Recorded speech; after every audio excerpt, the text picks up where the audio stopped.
একটুখানি সব রকম সবজি কেটে নিয়েছি আর কড়াইয়ে তেল দিয়ে সবজিগুলোকে হালকা করে একটু ভেজে নিচ্ছি। এই যে পনির কেটে রাখা আছে, পনিরটাও দেবো, আর তার সাথে হবে মটরশুঁটির কচুরি। এই যে মটরশুঁটি পুর করে লেচিগুলোতে ভরা হয়ে গেছে, ভরে রেডি করে রাখা আছে। এবার এখন তরকারিটা করে নিই আগে, তারপরে ওটা বানাবো। সবজিগুলো একটু হালকা করে ভেজে নিই। ভেজে নিলে কী হয়, কষার সময় সবজিগুলোকে খুব বেশিক্ষণ ধরে সিদ্ধ করতে হয় না। বেশিক্ষণ সিদ্ধ করলে সবজিগুলো না একটু গলা গলা পাড়া হয়ে যায়, তখন টেস্টটা খুব একটা ভালো হয় না। তাই একটু সবজিগুলোকে হালকা করে ভেজে নেবো ঢাকা দিয়ে। কেটেছি, এই যে মশলাটার মধ্যে আছে কাজু, একটু আদা, কাঁচা লঙ্কা আর অল্প একটু পনির কেটে দিয়েছি। পনির কেটে দিলে কি হয়, একটু গ্রেভিটা না বেশ ঠিক ভাব আসে, আর একটা বেশ মালাই মালাই টাইপের ব্যাপারটা হয়। ওই জন্য একটু পনির দিয়ে দেখবেন, খুব ভালো হয় মশলাতে পনির, কাঁচা পনির একটু দিলে। এই যে মশলাটা মেটে রাখা আছে, এবার কষাটা হোক, ভাজাটা হোক, তারপরে দেখছি পনিরটা।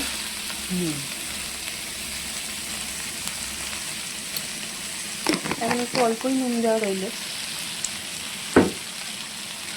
এরপরে যখন আবার কষবো তখন আবার বেশ খানিকটা পরিমাণ মতন যতটা নুন লাগবে ততটাই দেবো। আপনারা চাইলে এটাতে একটু আলুও দিতে পারেন, আমি আর আলুটা দিইনি। বা পেঁপে, যার যেরকম ইচ্ছা সবজি, শীতকালে তো বিভিন্ন সবজি, শীতকাল মানেই তো সবজি, যার যেরকম সবজির ইচ্ছা দিতে পারেন। তুলে রাখা হয়ে গেছে, এবার ওই কড়াইয়ের মধ্যেই নিয়েছি আরও বেশ খানিকটা তেল। এবার পনিরগুলোকে ভেজে নেব হালকা করে।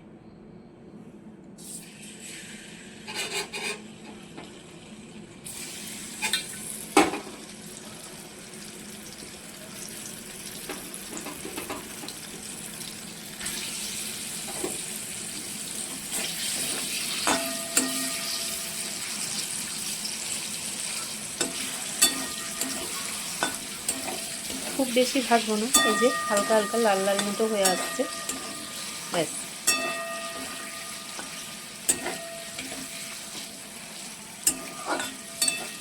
এই অবস্থাতেই তুলে নেব পনিরগুলোকে।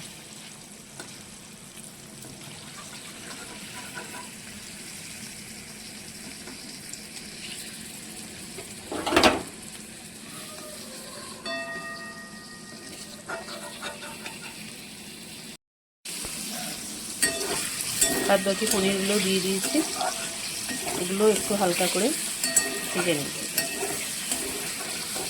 মটরশুঁটির কচুরি দিয়ে আলুর দম, এটা তো একটা মানে আমাদের বাঙালিদের কম্বো, মটরশুঁটির কচুরি আর আলুর দম। কিন্তু একটু নবরত্ন দিয়ে করে দেখবেন, সেটাতেও ভালো লাগে। মটরশুঁটির কচুরি অবশ্য শুধুই খাওয়া যায়, সেটা কোনো কথা নয়, কিন্তু তবুও তরকারি তো একটা লাগে, সেই জন্য।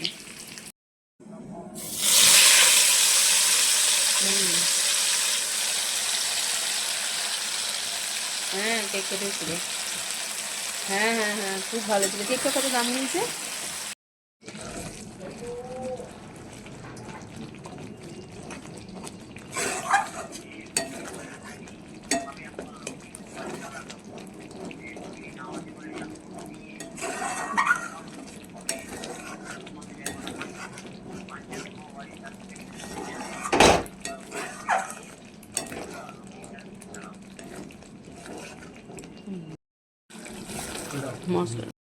মশলাটা কষা হয়ে গেছে, এবার এর মধ্যে দিয়ে দিয়েছি সবজিগুলো।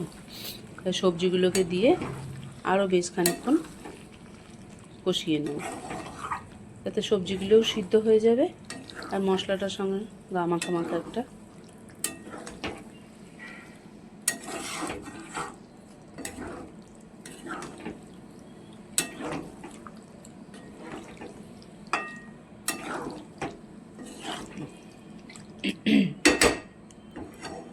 আর একটু কষা হোক।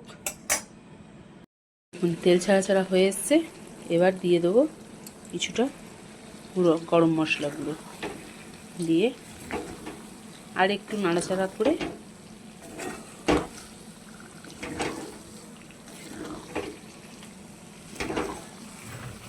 একটু ঢাকা দিয়ে রেখে দেবো, তাহলেই রেডি।